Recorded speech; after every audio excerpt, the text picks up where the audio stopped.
Alright, so the next topic na pag-uusapan natin this afternoon is about assessment as, of, and for. Itong concepts na ito, madalas itong lumalabas sa board exam at mostly of the time, merong mga misconceptions ako naririnig usually when I was in review centers regarding this concept. And sometimes kahit doon sa mga nakikita kong mga nagle-lecture din regarding this particular concepts in assessment, may mga misconceptions dito na dapat nating tandaan, no?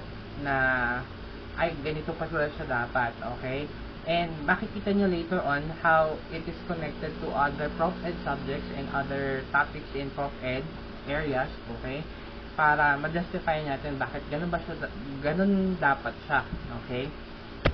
So let's start with assessment for learning, okay?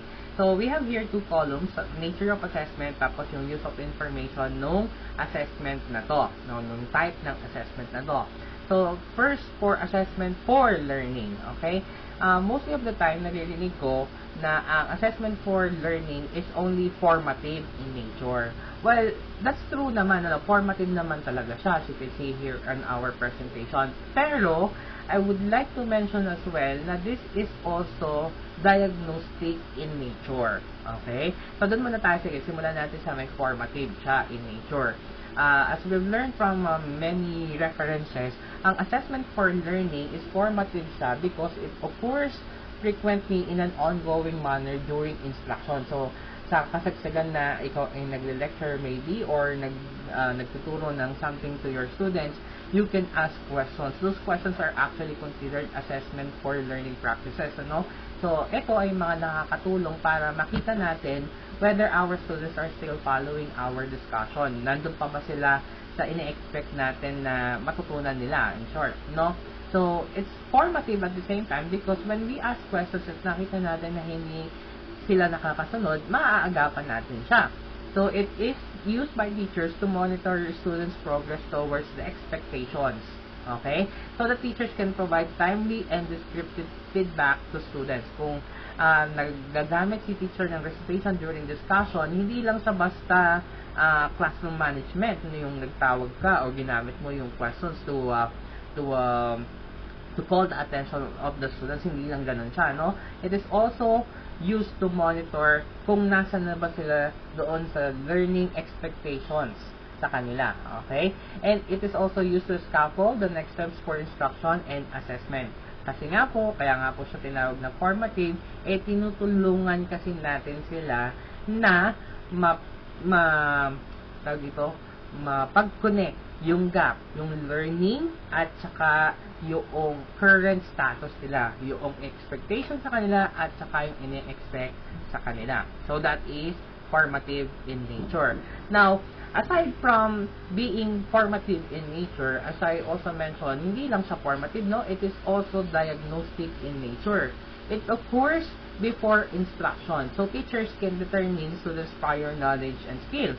Like let's say, for example, although hindi ito common practice, pero posible na gawin siya, magpapa-pretest ka sa iyong klase before maybe the start of the semester, magsimula, pwede ka magbigay ng pretest. That will actually give you an idea kung nasa na ba doon sa subject na yon yung level ng learning ng students mo. Like, let's say, for example, for subjects like assessment 1 and 2, yung may continuation, something like that, you can actually do this. Lalo na ako, pag nagtuturo ako ng assessment 1 and 2, ng ako ang parehas nilang teacher, I actually gave them pre-test pagka nag-start na kami ng assessment 2. The reason why I gave them pre-test is simply because I would like to make sure first na talagang gets na nila lahat ng mga concepts na tinuro ko sa assessment 1 before they proceed to assessment 2. Okay? So, that is also considered assessment for learning. So, the use of information here, it is used by teachers, although sometimes students can also use this, but mostly of the time, the teachers, it is used to determine what students already know and can do with respect to the expectations. So, teachers can responsibly plan and help students set goals kung naaalala nyo, I don't know, if na pag-alala nyo siya sa facilitating or sa principles of teaching, sa amin dati tawag principles of teaching, si teacher ay kailangan siya daw ay proactive. Okay? But at the same time, reactive. No? Proactive siya in a sense because kailangan before pa siya magklase or before pa niya i-meet yung klase is somehow naka-create na siya ng plan.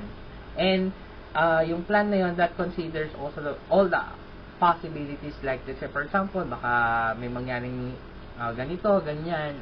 So, anong plano ng teacher na maging remedy doon or gagawin niyang action. Okay? So, reactive in a sense naman kasi kung halimbawa hindi niya in-expect, hindi niya na plano at the same time, so, pwedeng kailangan mabilis siya na makapag-isip ng pwedeng gawing action para nang sa ganon is masettle or maayos yung problem. Okay? So, in terms of learning of our students, yung assessment for learning, yung data na makukuha natin dyan, is kung pwede mong gamitin so that you can plan proactively and at the same time react, okay, kung halimbawang hindi mo siya na plano. Okay? That's one of the use of information under assessment for learning. Okay po? Next by the way, isa pa palang concern dito, no? Yung paano po yung grades dyan? So, ito, it can be either recorded and graded or recorded but not graded. So, depending on the purpose. So, let's say, for example, diagnostic in nature siya, no? So, use of information niya is only to determine the strengths and weaknesses of the students. Of course, it is not graded. Okay? Recorded lang siya but not graded. Okay? Kailan naman po siya, sir, pwedeng maging recorded and graded? O yung formative, like let's say for example, recitation. Those are processes under assessment for learning. It's nangyayari siya in an ongoing manner. So, pwede rin siyang maging recorded and graded. Okay po? So, it can either be either recorded and graded or recorded but not graded. So, depending on the purpose. So, again, we think about pag-diagnostic, it can be recorded but not graded. Okay? Kasi nga naman, common sense, ba't mo naman sa gradean based on their performance on the diagnostic test. Let's say, for example, hindi pa nga nila napag-aaralan yon. Okay? Or, no naman sa may formative, it can either be recorded and graded kasi nga dahil nangyayari na, dinidiscuss nyo na yung lesson, okay, so the expectation is they are listening, they are following, okay, so it can be recorded and graded, okay po. So again, that depends on your purpose. And that's assessment for learning. Now, the second type of assessment is assessment as learning. Okay, so the nature of assessment for this one is also formative. Okay, sir, sa review center po, ang sabi po sa amin, metacognitive. Wala naman pong problema, tama rin naman po yun. Okay, assessment as learning is also metacognitive in nature.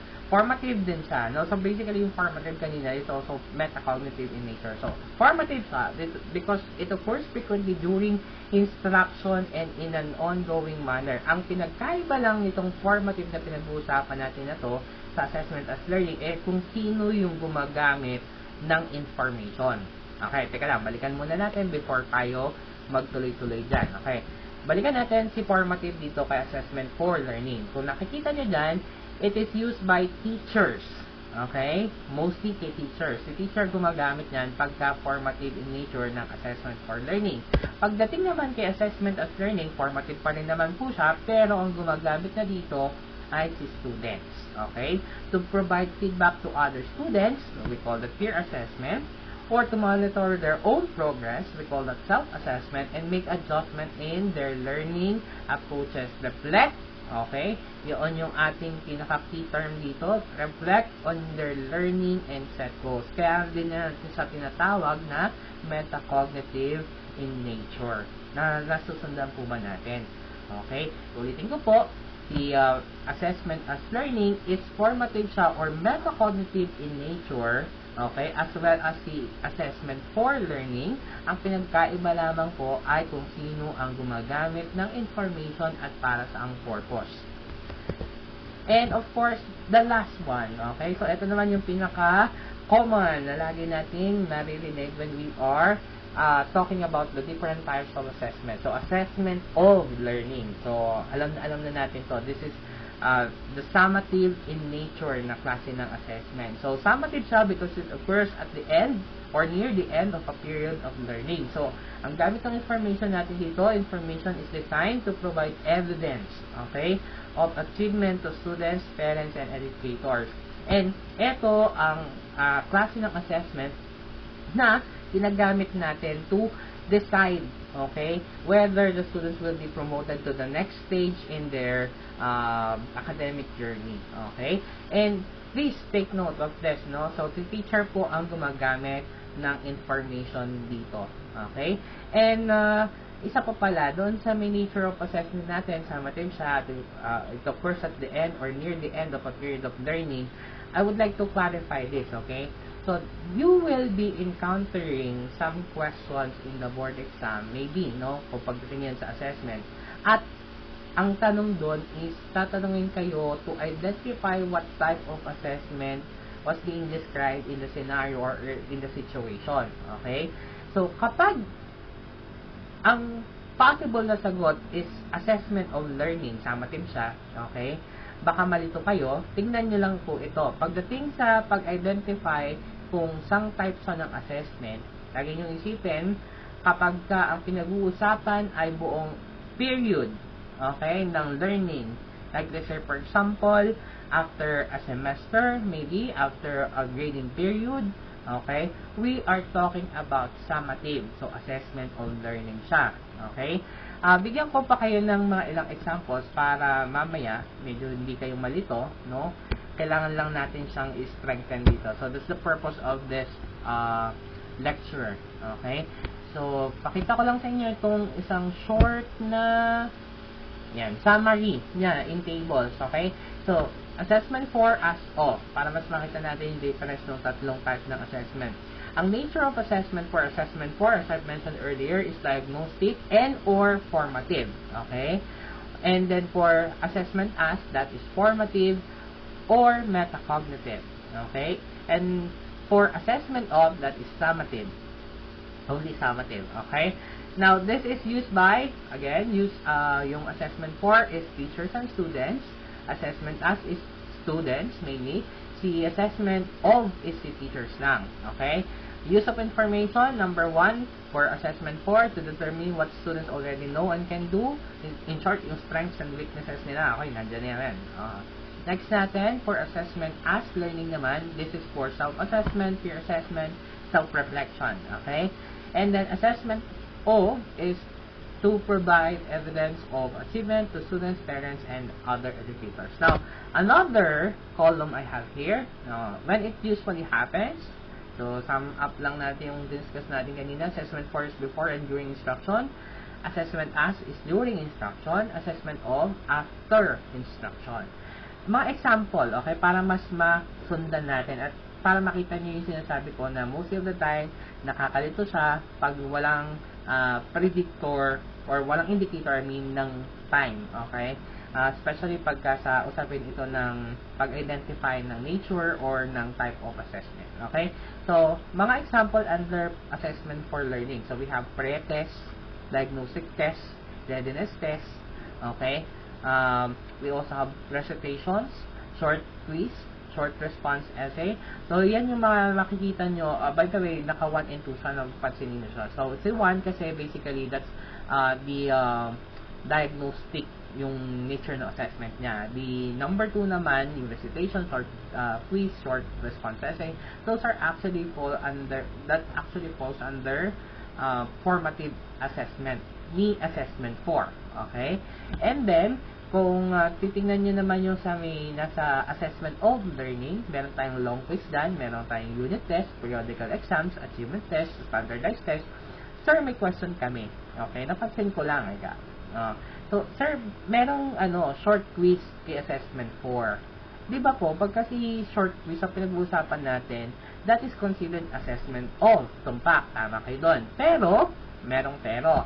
Pag pinag-uusapan natin ang pag-identify kung saan siya mag-fall, kung assessment for, assessment of, itong tatandaan nyo, kapag pinag-uusapan natin na yung type ng assessment tool na yan ay ginawa during instruction, meaning hindi pa tapos naman yung lesson, the entire unit ng subject na yan, or ng topic na yan, I mean, then it is considered assessment for.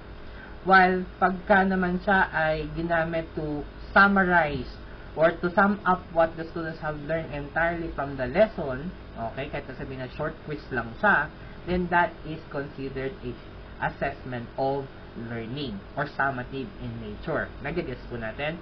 Sir, so ibig sabihin, let's say for example, kapag yung lesson ay diniscuss ng ngayong maghapon, let's say, or ngayong araw ni teacher, tapos natapos yung discussion, nagbigay siya ng quiz.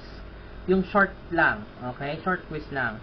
Is that considered assessment for or of? Ang sagot is assessment of. Kasi sinasum up na yung learning doon to the entire topic. Okay? Pero, if that is only, okay, dito, a part of our routine, kahit di pa tapos yung topic, okay, then, yung short quiz na yun probably is only used to monitor your progress. That is assessment for learning. Nasusunod po natin. Okay. And, kapag ka naman, titignan natin siya in the long run, okay? And sir, halimbawa, nagbigay ng mga short quiz na yan, tapos sabihin na natin mayroong mga performance, mga recitations, ganyan. Pang mga other assessment tools, okay? In the entire semester, let's say, okay? Pag tinanong doon sa exam, kung ano ang klase ng assessment na papasok siya or magiging under yon, ang sagot natin doon would be assessment for, because those are assessment tool used, no, to achieve the big goal, okay, yung nakaset na objectives for the entire subject, okay. Pero if you are referring to unit test, ayan, periodical exams, achievement test, okay, which is intended to sum up what the students have learned from the entire subject, okay, from the entire period of learning, then that is considered an assessment of learning. Okay?